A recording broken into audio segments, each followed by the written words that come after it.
إذا كنتم تخططون لرحلة إلى بلجيكا وتحتاجون إلى تأشيرة، فهناك بعض الأخبار المهمة التي يجب أن تعرفوها.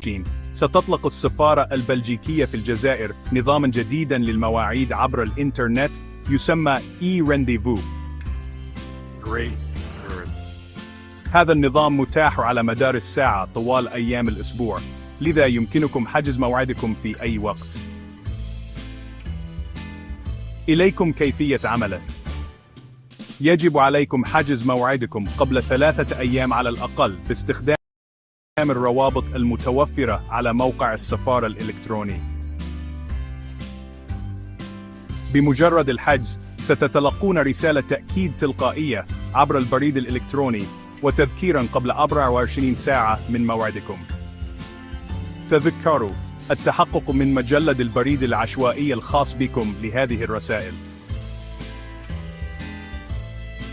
يغطي النظام الجديد مجموعة من الخدمات القنصلية. من الأحد إلى الخميس يمكنكم التعامل مع أمور مثل إثبات الحياة وتوقيعات رسوم الطلاب.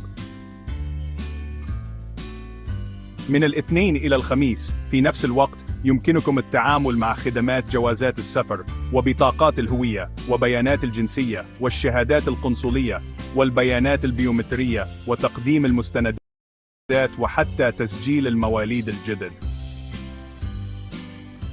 وإذا كنتم بحاجة إلى الزواج، صباح يومي الأحد والخميس هما يوميكم.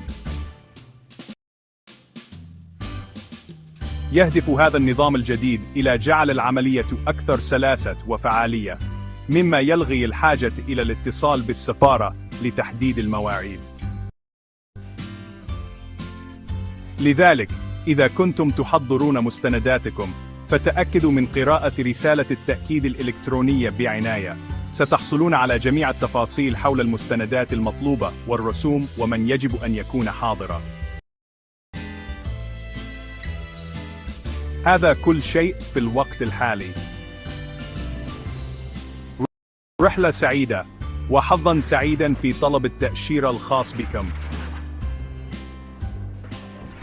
لا تنسوا الإعجاب من نصائح السفر والتحديثات.